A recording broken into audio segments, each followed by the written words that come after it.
Ahora vamos a ver otro grupo de drogas que son los anticonvulsivantes. Bien, los anticonvulsivantes, a diferencia de las benzodiazepinas, que actúan, digamos, como ansiolíticos, ¿no? Como sedantes, como hipnosis de repente en algún momento. Los anticonvulsivantes son drogas que se usan para una patología específica, ¿no? Los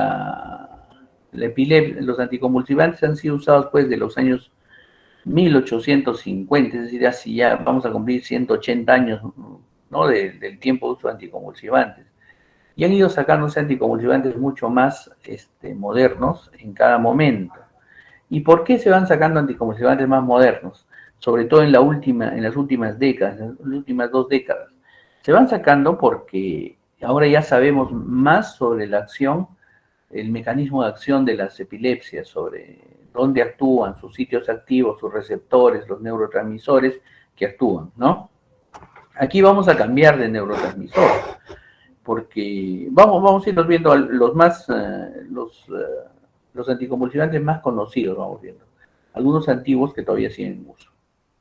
Entonces, las convulsiones son pues un comportamiento de una activación desordenada, asincrónica de las neuronas cerebrales, ¿no es cierto? Sincrónica, bueno, se desata una transmisión eléctrica, generalmente sinapsis eléctricas, que son tan rápidas, ¿no? Que el cerebro comienza a actuar de una manera desordenada. Y la epilepsia es una de las enfermedades que nos pueden producir las convulsiones. Pero las convulsiones tienen varias etiologías, que no es tema del curso, pero sí es bueno que ustedes sepan que es un desorden, no es digamos, un incendio entre las neuronas, un cortocircuito neuronal, donde hay un desorden total de las neuronas y muchos se pierden el conocimiento, ¿no? Y hay dos tipos de convulsiones, ¿no? Las convulsiones tipo gran mal que le decimos, que son convulsiones tónico-clónicas con movimientos desordenados, pérdida de conciencia, caída del paciente, ¿no? Y las crisis de ausencia, que son pasivas, que la persona se queda sentadita, ¿no? Que no pareciera que está convulsionando, está sentadita ahí, pero está convulsionando, ¿no? Entonces, esos dos tipos de convulsiones. Y el estado epiléptico es cuando justamente hay esas convulsiones prolongadas, tónico-clónicas, es decir, con movimientos desordenados, todo, y que permanecen y permanecen y permanecen, ¿no? Entonces, ahí tenemos full convulsiones tónico-clónicas, ¿sí? Entonces, vamos a hablar sobre ya no la etiología de las convulsiones, ¿sí? Sino lo que nosotros tenemos que ver es cómo parar las convulsiones, de cualquier etiología. Hay convulsiones crónicas que se dan, por ejemplo, con un paciente post-tequeado, ¿no? Un traumatismo encefalocraniano, ¿no? Y que queda una lesión en el cerebro y el paciente hace un estado cerebral de sus neuronas irritativo. Entonces, cualquier cosita, cualquier descompensación, deshidratación, alteraciones metabólicas, alteración, puede desatar una convulsión. O pueden tener la patología de la epilepsia y pueden desatar una convulsión. Entonces, ¿qué es lo que nosotros tenemos acá que ver básicamente? Ustedes acá ven una serie de medicamentos, ¿no? Una serie de medicamentos que, que van viendo en los lugares donde actúan los receptores, ¿no? Entonces vamos a acordarnos nosotros, porque los anticonvulsivantes se basan en esto, básicamente se basan en esto, en que en desatarse el potencial de acción de las neuronas y en cómo actúan, ¿no? Por ejemplo, nosotros vemos acá los canales de sodio, ¿no? En la parte del axón, ¿sí? Los canales de sodio son canales de sodio voltaje dependientes. Y tenemos una serie de drogas que se encargan de evitar, o sea, de bloquear el canal de sodio para evitar que llegue el potencial de acción al botón sináptico, ¿no es cierto? Ahí tienen, por ejemplo, ¿no? La fenitoína, carbamazepina, ácido valproico, felbamato, topiramato, etc. ¿Ya? ¿Qué es lo que pasa acá, jóvenes? ¿Qué es lo que pasa? O sea, estas drogas evitan, disminuyen, ocupan el canal de sodio y evitan que el sodio ingrese y produzca el potencial de acción, cortan el potencial de acción.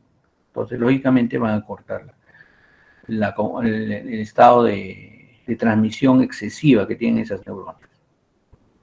Pero también, si se dan cuenta, si trabajan sobre canales de sodio, también entonces puede producir un poco de sueño, porque no va a haber liberación de neurotransmisores, ¿cierto? O también pueden producir inducción del dolor, porque en las neuronas también, ¿no? Hay bloqueos de los canales de calcio, ¿no es cierto? Entonces evitan que ingrese el calcio y se una con las vesículas y libere el neurotransmisor. Por ejemplo, la gabapentina, la pregabalina, ¿no es cierto? Otros, por ejemplo, actúan sobre el SNARE, sobre las drogas, sobre las proteínas que hacen que se una la vesícula con la membrana presináptica y se libere el transmisor, el levotiresam. Y finalmente, no finalmente, pero sí hay drogas, ¿sí?, que disminuyen, que bloquean los receptores, ¿no? Los receptores. Entonces, postsinápticos. Estos bloquean, por ejemplo, los receptores AMPA y NMDA. Estos AMPA cainatos y los NMDA actúan con el receptor, con el neurotransmisor glutamato. Entonces, aquí viene que la clase que acabamos de terminar, con las benzodiazepinas, que hemos visto el GABA, que es un neurotransmisor inhibidor y lo estimulamos para que inhiba. Bueno, acá tenemos que el neurotransmisor excitador es el glutamato, es un aminoácido excitatorio. Y este aminoácido excitatorio actúa sobre sus receptores, NMDA, AMPA y cainato, que son metabotrópicos, ¿no es cierto? Hay drogas que actúan, por ejemplo, las drogas que actúan sobre el receptor NMDA, el felbamato, y drogas que actúan sobre el receptor AMPA y cainato, el topiramato. Entonces, drogas que evitan que haya acción, ¿no? Y entonces, ¿qué es lo que hacen? Estas drogas actúan sobre estos receptores metabotrópicos y comienzan a salir potasio y producen hiperpolarización de la neurona postsináptica, ¿no? Entonces, ese es su efecto farmacológico, ¿sí? Farmacológico. Recuerden que estamos aprendiendo en qué actúa cada droga, recuerden que estamos aprendiendo eso, cómo actúa cada droga. Estas drogas que estamos aquí mirando ahora son drogas que actúan para evitar la neurotransmisión excitatoria. Y tenemos drogas que potencian la neurotransmisión inhibitoria. Entonces ahí pero acabamos de ver benzodiazepinas, es cierto, las benzodiazepinas pueden disminuir los barbitúricos, el felbamato, topiramato, sonizamida. Todas estas drogas actúan sobre el receptor GABA, abren los canales del GABA, entra el GABA y estimula el ingreso de cloro, hiperpolarizan las neuronas. ¿Ya? Entonces, esa es una. Dos drogas más tenemos que potencian a la GABA transaminasa para que nosotros podamos tener más GABA. ¿Se acuerdan que del glutamato, en el comienzo de la otra clase vimos que el glutamato venía el metabolismo para que se vuelva GABA? ¿Quiénes potencian esos? La tiagabina y la vigabatrina, ¿no es cierto? La GABA transaminasa, para poder generar más GABA y que se libere más GABA como neurotransmisor. Entonces nosotros estamos acá estimulando la neurotransmisión inhibitoria. Entonces, si tú tienes un estatus convulsivo, digamos, voy a regresar, entonces tú le das al paciente, convulsiones crónicas de cualquier etiología, tú le das al paciente este tipo de drogas para disminuir la acción excitatoria, ¿no? Con el tiempo, el paciente va a disminuir la liberación de neurotransmisores excitatorios o va a bloquear su efecto en el caso del topiramato y del felbamato. Pero, si tú le das estos inhibitorios, generalmente, sobre todo las drogas como los barbitúricos, las benzodiazepinas, ¿no? Son drogas de acción rápida para disminuir la convulsión, es decir, tienes que hiperpolarizar las neuronas ya, rápido, porque está convulsionando el paciente. Entonces es muy clásico ponerle un diazepam al paciente endovenoso para que ceda la convulsión, ¿no es cierto? Para que ceda la convulsión. En la tegavina, la vigabatrina más bien son más igual que las que disminuyen la excitación de un tiempo de acción un poco más prolongado. Entonces ahí tienen ya la farmacología, la farmacodinámica de una forma de actuar rápidamente sobre un estado convulsivante. Acá también usamos algunos barbitúricos, aparte de benzodiazepinas, podemos usar un anestésico como el propofol, que lo vamos a ver también más adelante en otra clase. Entonces, acá tenemos el mecanismo de acción de todos los antiepilépticos. Unos bloquean canales de sodio, otros modulan el ingreso del calcio, ¿no es cierto?, el contagio, como son la gabapentina, la pregabalina, muy usadas, jóvenes ahora muy usadas, ¿no es cierto? Otros bloquean los receptores NMDA, otros bloquean los receptores AMPA-cainato, ¿no es cierto? Y tenemos también, acá tenemos una particularidad en la parte de abajo, tenemos también que nosotros podemos presentar una... Dime yo.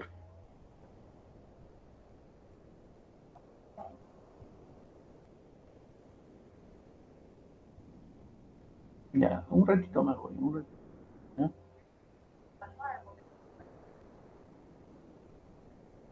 ¿Ya? Ya. Yo voy por ahí. Ya. Entonces, tenemos también por ejemplo, también tenemos neuronas, que son neuronas coadyuvantes, ¿no es cierto? Que potencian la acción del GABA y son neuronas que apoyan a la neurona principal, digamos. Les vuelvo a reiterar, no todas las neuronas actúan solo una con una, sino hay muchas neuronas que reciben muchos estímulos. Y algunos estímulos sirven para potenciar algunos efectos, ¿no es cierto? Para potenciar algunos efectos. Por ejemplo, la tiagabina, el felbamato, el topiramato, potencia el efecto de los receptores GABA, ¿no? Potencia el efecto de los receptores GABA. Entonces tenemos neurotransmisores excitatorios, neurotransmisores inhibitorios, dentro de lo que son los estado epiléptico y los anticonvulsivantes. El mecanismo de acción de los anticonvulsivantes, los que bloquean canales de sodio, los más clásicos, cierran el canal de sodio, listo, y con eso evitan la despolarización. ¿Cuáles son los más clásicos? Carbamazepina, fenitoína, ¿no? Valproato, la motrigina, son muy clásicos esos, topiramato. Otros potencian el efecto GABA, ¿no es cierto? Los barbitúricos, las benzodiazepinas potencian el efecto GABA. Y vamos a ver entonces, ahora que ya sabemos, ya es sencillo ver alguna de las drogas. La fenitoína actúa sobre los canales de sodio, ¿no es cierto? Disminuye entonces las crisis convulsivas más escandalosas, por así decirlo, ¿no? Las crisis donde hay convulsión tónico-clónica, movimientos difusos, todo eso. No así, no se trabaja muy bien con las crisis de ausencia, es decir, cuando hay un apagón cerebral, ¿ya? Cuando se apaga el cerebro.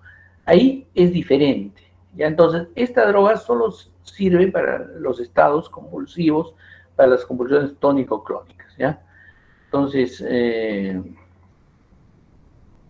absorbe muy bien por vía oral, también se absorbe muy bien por vía endovenosa, ¿no?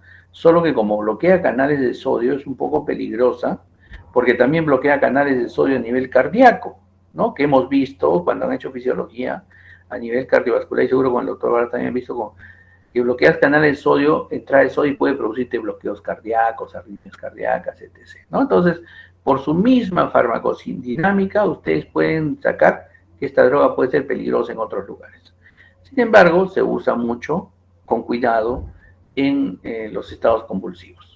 Entonces, se metaboliza bastante en el hígado, y una característica de todas estas drogas, que aparte de unirse mucho a las proteínas plasmáticas, estas drogas, al unirse al tener un metabolismo alto en el hígado, también tiene un periodo de inducción enzimática, ya un periodo de inducción enzimática. Estas drogas producen algunos efectos adversos como náuseas, diarrea, somnolencia, etc. Entonces, ¿dónde actúa? Actúa sobre todo, es un anticonvulsivante que actúa sobre los canales de sodio, ¿sí? Y produce también una disminución, pero más leve, sobre canales de calcio en el botón sináptico, ¿ya? En el botón sináptico. ¿Cuál es el problema? Que produce, se ha visto que produce mucho labio leporino, ¿no? Paladar hendido, ¿no? Entonces, en los primeros meses de gestación, ¿ya? Entonces, eso es importante que tengamos algunas, en las madres epilépticas hay que tener cuidado con esta droga, hay que rotar de drogas si es que la madre va a tomar esto.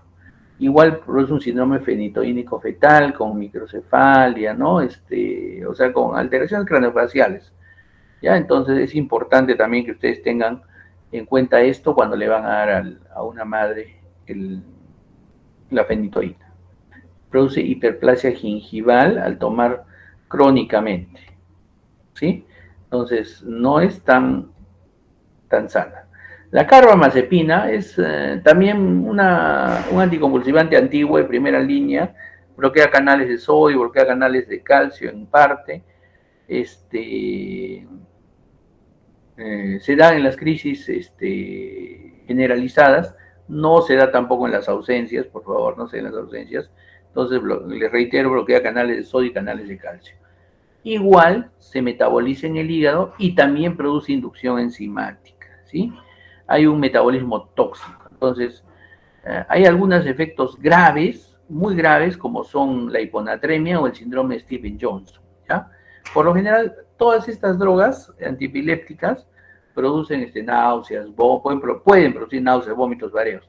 Pero esta droga en particular, así como tiene sus efectos colaterales muy feos, la fenitoína, la carbamazepina, te puede producir hiponatremia, te puede producir síndrome Stevens-Johnson y te puede producir leucopenia con falla medular aguda, severa. Entonces, cada 6 meses hay que estarle tomando un hemograma a los pacientes con carbamazepina.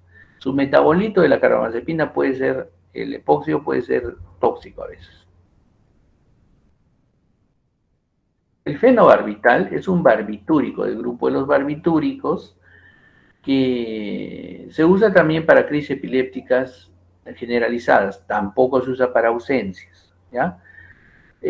Activa el receptor GABA, el fenobarbital, bloquea, sobre todo activa el receptor GABA en el postsináptico, ¿no es cierto? Actúa sobre los receptores GABA, el canal de cloro, ese cuento, y produce hiperpolarización, ¿ya? Ahí estamos con eso, ¿sí? Entonces,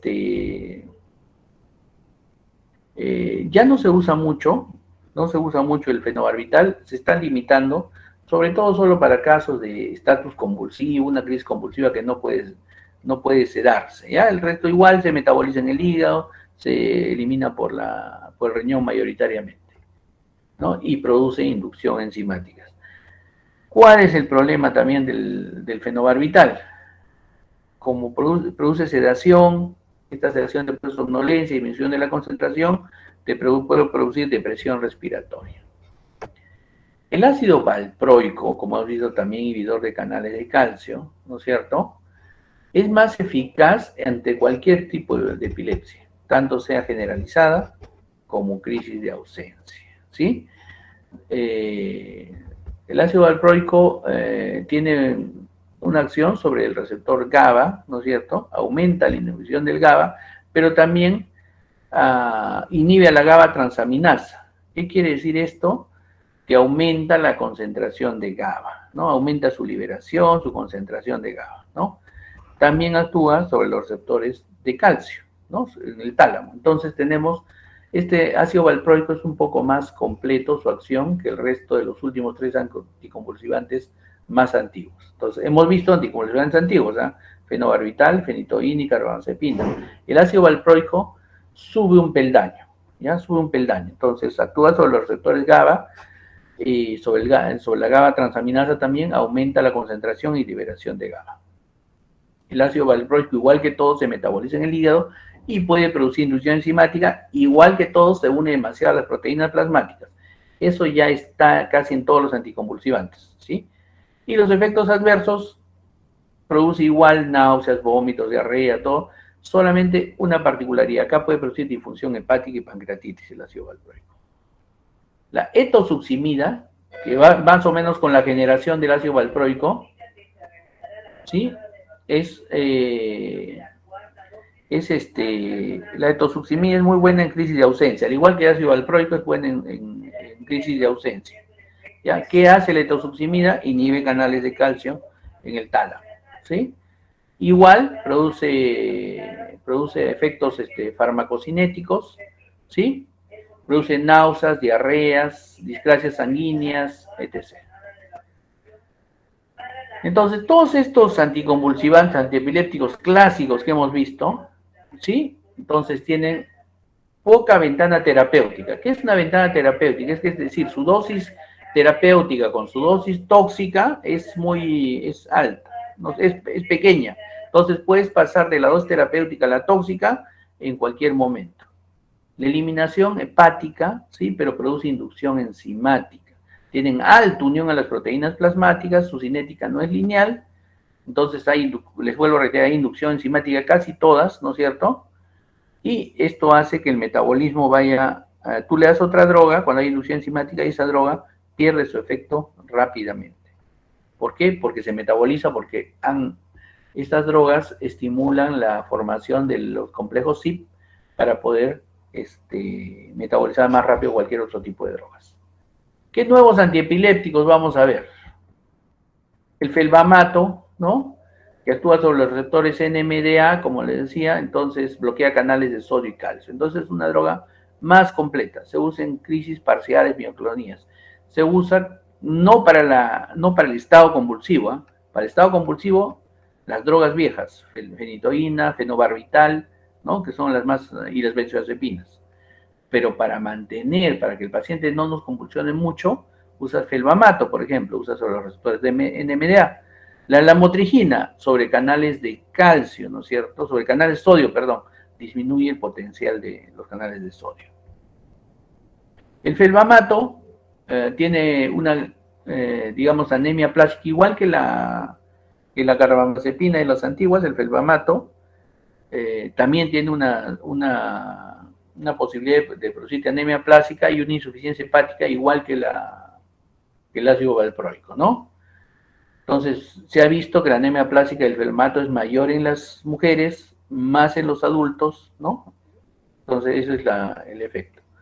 Otra droga es el levotiresam, ¿no? Este es de segunda generación, como les decía, ¿no? Es más moderno, ¿sí? Se indica en todas las epilepsias tónico-clónicas, ¿no? Generalizadas. Sí, totalmente conocido su mecanismo de acción del levotiresam, todavía no es, pero se ha visto que actúa sobre las vesículas, es la membrana vesicular para evitar la liberación del neurotransmisor GABA y también actúa inhibiendo una modulación negativa del GABA, es decir, el GABA puede producir en algunos efectos colaterales, excitatorios. Entonces también el levotiresam disminuye sus efectos excitatorios. El levotiresam se elimina la mitad por vía renal, la otra mitad por vía hepática, ¿sí? Y sus efectos adversos son somnolencia, depresión, náuseas, vómitos, etc. Todos iguales. La gabapentina es quizá la más conocida de los antiepilépticos actuales, ¿sí? Actúa en unión de los canales de calcio, ¿sí? Y disminuye la liberación de neurotransmisores excitatorios. No tiene efecto con el GABA, en lo absoluto. Esta es liberación exacta de los neurotransmisores excitatorios. La gabapentina actualmente no lo estamos usando solo como anticonvulsivante, sino también para tratar dolores neuropáticos, los dolores del dolor, los dolores, la sintomatología del dolor, ¿no? Como un analgésico central. Igual, se elimina por vía renal, tiene farmacocinética creciente, ¿sí? Incrementa puede incrementar el metabolismo de la fenitoína, del felbamato, etc. ¿Sí? Produce ataxia, somnolencia, aumento de peso corporal. La oxicarbamazepina es un derivado de la carbamazepina, actúa igual que la carbamazepina sobre canales de sodio, canales de calcio, ¿sí? eh, no tiene mucha diferencia con la carbamazepina. El topiramato es una droga que se usa también sobre los receptores AMPA, ¿no? Ampicainato. Inhibe la excitación por parte del glutamato, hace que salga potasio, entonces hiperpolariza la neurona. Se usa generalmente para crisis que puedan ser generalizadas, ¿no? Focalizadas. La sonizamida, sí que es otra droga más moderna, se usa también para pacientes que tienen ya crisis epilépticas generalizadas crónicas, ¿no? Como el síndrome de West, etc. Actúa sobre los canales de calcio, ¿sí? Y modula la transmisión sináptica. Pareciera la sonizamida que también libera un poco, ayuda a la liberación de GABA, pero básicamente actúa sobre canales de calcio, ¿no? Canales de calcio. La tiagabina también es otra droga que actúa sobre el GABA, ¿no? La tiagabina, la vigabatrina, también es un fármaco de segunda generación, ¿sí? Que se une a la GABA transaminasa. Y entonces, como actúa sobre la GABA transaminasa, evita que el GABA sea metabolizado. Y al evitar que el GABA sea metabolizado, entonces tenemos más GABA en la hendidura sináptica, actúa y estabiliza la neurona. ¿Sí? Igual se metaboliza en el hígado, se produce inducción enzimática, se elimina por vía renal, y como la vigabatrina produce inducción enzimática, disminuye los niveles de la fenitoína y aumenta el metabolismo de la carbamazepina. Como les digo siempre, si tú mezclas anticonvulsivantes, tienes que darte cuenta de que todos producen inducción enzimática y tarde o temprano vas a producir que uno se metabolice más rápido y tenga menos efecto. Eso también es importante, chicos, muy importante, que ustedes vean que al dar anticonvulsivantes con cualquier otra droga, muchos de ellos van a perder efecto y van a decir, pero ¿por qué no hace efecto este antiarrítmico si le estoy dando a sus dosis adecuadas? Y también le estoy dando un anticonvulsivante. ¿Por qué? Porque el otro se metaboliza más rápido, porque ahí ha habido inducción enzimática. Entonces es importante que ustedes conozcan la farmacocinética de estas drogas para que sepan cómo van a recetar, porque si no, igual los pacientes no van a regresar nunca más donde ustedes. Finalmente vamos a ver la lacosamida, ¿sí? Que es uno de los anticonvulsivantes más modernos, ¿cierto? Y la rufinamida, ¿no? Que también tiene disminución de la descarga de potenciales neuronales, ¿no? Están en su libro la cosamida y la rufinamida.